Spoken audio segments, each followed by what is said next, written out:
Hello students, आज हम पढ़ेंगे दिल्ली सल्तनत की सबसे अंतिम डायनेस्टी लोधी डायनेस्टी के बारे में। इससे पहले हम 4 डायनेस्टीज़ के बारे में पढ़ चुके हैं। Slave dynasty, Khilji dynasty, Tughlaq dynasty and Syed dynasty. तो आइए सबसे पहले हम जानते हैं कि लोधी वंश की शुरुआत कैसे हुई। बच्चों, इससे पहले वीडियो में मैंने आपको बताया था कि सैयद डायनेस्टी में एक शासक हुआ था मोहम्मद शाह। मोहम्मद शाह एक पपेट रूलर था जिसको उसके वज़ीर ने पपेट बनाया था। पपेट यानी कठपुतली। मोहम्मद शाह नाम का एक शासक, यह अपने वज़ीर के हाथ की कठपुतली था। यह केवल नाम का राजा था और राज्य के सारे महत्वपूर्ण निर्णय इसका वज़ीर सरवार उल मुल्क लेता था। इस वजह से यह शासक बहुत परेशान था। तब यह एक व्यक्ति से मदद लेता है, वह था अफ़गान गवर्नर बहलोल लोधी, जो कि लाहौर का गवर्नर होता है। उसकी मदद से सबसे पहले यह अपने वज़ीर को मरवाता है। उसके बाद उसका बेटा अलाउद्दीन आलम शाह आता है, जो कि सैयद डायनेस्टी का अंतिम शासक होता है। वो इतना अयोग्य राजा होता है कि अपने राज्य में कन्फ्लिक्ट अराइज होने पर उसे सुलझाने की बजाय वह अपने राजपाट को छोड़कर चला जाता है और अपने राज्य को अपनी बेटी और दामाद के हवाले कर जाता है। लेकिन बहलोल लोधी उसकी बेटी और दामाद से राज्य को छीन लेता है। तो इस तरह से लोधी डायनेस्टी की शुरुआत होती है। बहलोल लोधी, जो कि लोधी डायनेस्टी का फाउंडर होता है, यह अफ़गान ओरिजिन का होता है और 1451 सीई में यह राजा बन जाता है। यह बहुत ही पावरफुल राजा होता है। शुरुआत में इसके पास दिल्ली का छोटा सा इलाका होता है। इसके बाद यह बिहार बंगाल तक का इलाका जीत लेता है। जौनपुर का इलाका भी इसके अंडर में आ जाता है। तो बच्चों, हमने क्या पढ़ा था कि सबसे ज़्यादा इलाका किस डायनेस्टी के पास था? तुगलक डायनेस्टी के पास। सबसे ज़्यादा समय तक किसने शासन किया था? तुगलक डायनेस्टी ने। सबसे ज़्यादा अपने साम्राज्य का विस्तार यानी अपने एरिया को एक्सटेंड किस शासक ने किया था? खिलजी डायनेस्टी के अलाउद्दीन खिलजी ने। और सबसे कम समय तक किसने शासन किया? तो अगर हम टाइम वाइज देखें तो सबसे कम समय तक खिलजी डायनेस्टी ने शासन किया, लगभग 30 वर्षों तक, 1290 से 1320 सी तक। और अगर एरिया वाइज देखा जाए तो सैयद डायनेस्टी ने सबसे कम शासन किया। तो बच्चों, अब हम पढ़ेंगे हमारे लोधी डायनेस्टी के सबसे पहले शासक के बारे में। बहलोल लोधी, जो कि लोधी डायनेस्टी का सबसे पहला रूलर था। आइए हम उसके बारे में कुछ चीज़ों को जान लेते हैं। यह एक अच्छा मिलिट्री लीडर था और एक अच्छा शासक था जिसे सब लोग मानते थे, अफ़गान भी और तुर्किश लोग भी। इसकी पर्सनैलिटी बहुत स्ट्रॉन्ग थी। यह बहुत ही हम्बल नेचर का था। यह इतना हम्बल था कि अपने सैनिकों और सरदारों के साथ ज़मीन पर चटाई पर बैठता था। इससे लोगों में और जनता में इसकी इज़्ज़त और भी बढ़ गई। इसने लोगों को एकजुट किया। अफ़गान और तुर्कियों में आपस में जो मतभेद थे उन्हें भी दूर किया। सबसे ज़्यादा शासन दिल्ली सल्तनत में बहलोल लोधी ने किया।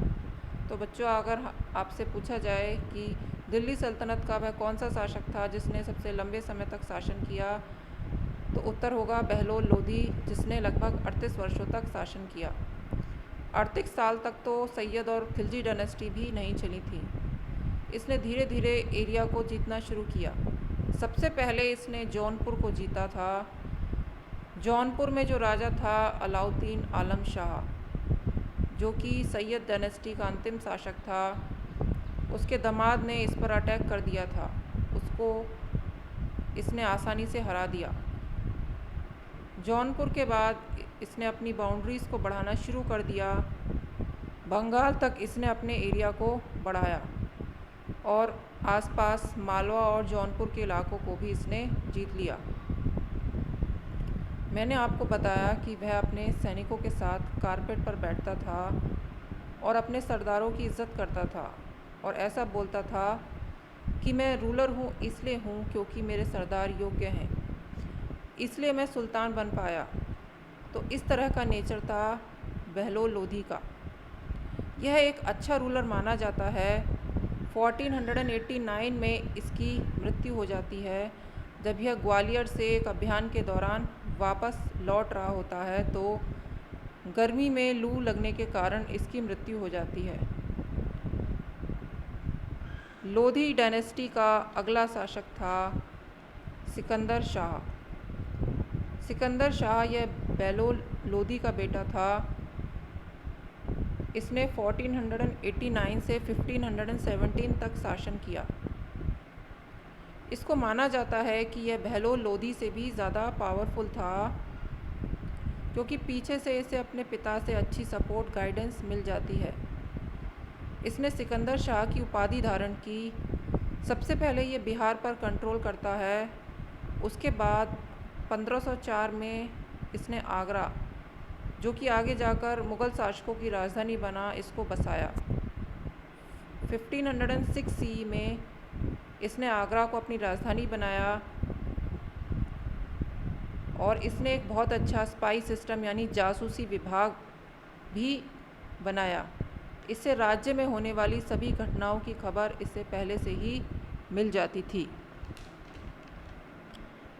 इसने एग्रीकल्चर और इंडस्ट्री में भी बहुत से सुधार किए।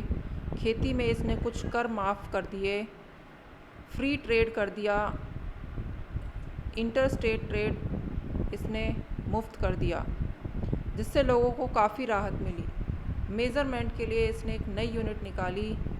30 इंच का एक गज निकाला था, जिसका नाम था गजे सिकंदरी। यह म्यूज़िक का शौकीन था। शहनाई इसका फेवरेट म्यूज़िकल इंस्ट्रूमेंट था। यह आर्ट को बहुत पसंद करता था। इसका फेवरेट म्यूज़िक था लज्जती सिकंदरी शाह। यह इसके समय का एक आर्ट वर्क था। तो यह था सिकंदर शाह। इसके बाद लोधी वंश का अंतिम शासक और दिल्ली सल्तनत का भी अंतिम शासक था इब्राहिम लोधी। यह लोधी वंश का अंतिम शासक था जिसने 1517 से 1526 सी तक शासन किया। यह दिल्ली सल्तनत का आखिरी रूलर था। जब सिकंदर शाह की मृत्यु होती है तो देश में सिविल वार ना हो जाए या इंटरनल डिस्टर्बेंस ना हो, क्योंकि सिकंदर शाह के दो बेटे थे, इब्राहिम लोधी और जलाल खान।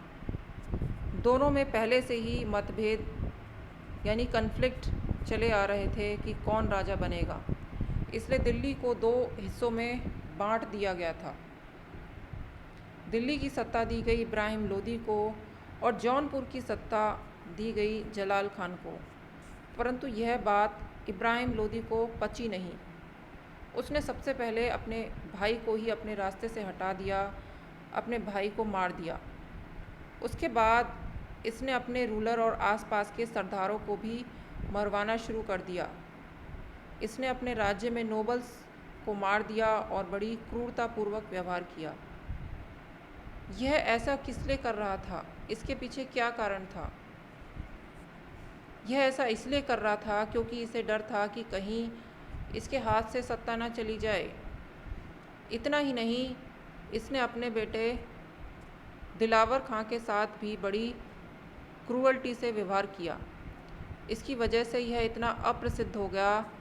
इसका दादा बहलोल लोधी, जो कि अपने सरदारों के साथ चटाई पर बैठता था, उनका सम्मान करता था, यह उन्हीं लोगों को मार रहा था, उनकी हत्या कर रहा था।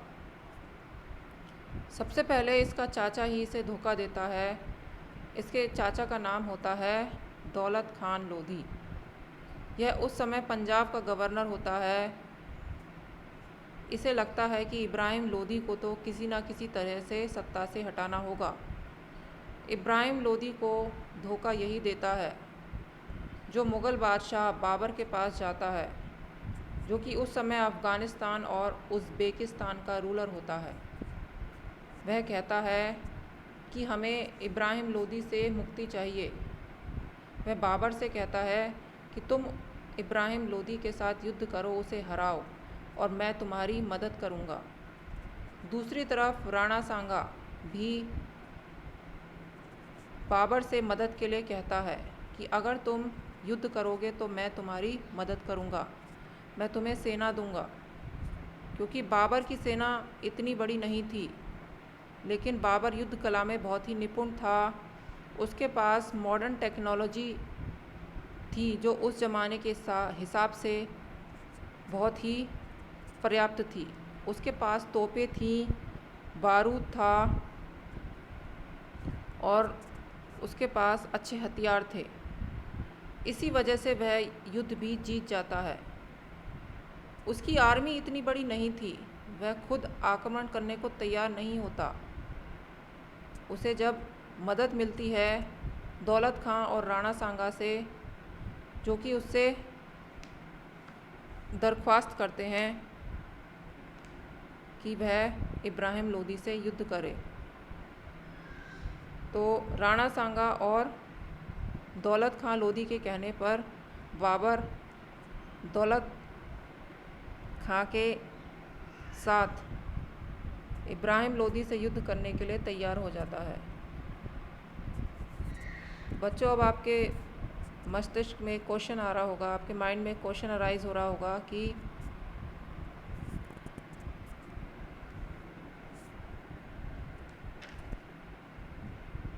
यह जो दूसरा पर्सन था राणा सांगा, यह इब्राहिम लोदी के ख़िलाफ़ क्यों था? यह इब्राहिम लोदी के ख़िलाफ़ इसलिए था क्योंकि खतौली का एक बैटल होता है 1518 सीई में। इब्राहिम लोदी और राणा सांगा के बीच में एक युद्ध होता है, खतौली का युद्ध, जिसमें राणा सांगा जीत तो जाता है, परंतु राणा सांगा का एक हाथ कट जाता है और इब्राहिम लोदी हार जाता है। तो इससे राणा सांगा को फिर से युद्ध का खतरा बना रहता है। इसी कारण वह बाबर को युद्ध करने के लिए आमंत्रित करता है। तो राणा सांगा और दौलत खां दोनों के तैयार होने पर बाबर भी तैयार हो जाता है। 21 अप्रैल 1526 को पानीपत की पहली लड़ाई होती है, जिसके अंदर बाबर की छोटी सी सेना केवल 6 घंटे में इब्राहिम लोदी की बड़ी सेना को परास्त कर देती है। हालांकि राणा सांगा इस युद्ध में बाबर को मदद के लिए सेना भेजने को कहता है, परंतु भेजता नहीं है। इसका हर्जाना भी राणा सांगा को भुगतना पड़ता है। एक साल बाद 1527 सीई में जब बाबर और राणा सांगा के बीच खनवा का युद्ध होता है, इसमें राणा सांगा हार जाता है। तो इस तरह इब्राहिम लोदी पानीपत के प्रथम युद्ध में युद्ध के मैदान में ही मारा जाता है और लोदी डायनेस्टी का अंत हो जाता है। इसके साथ ही मुग़ल काल की शुरुआत होती है।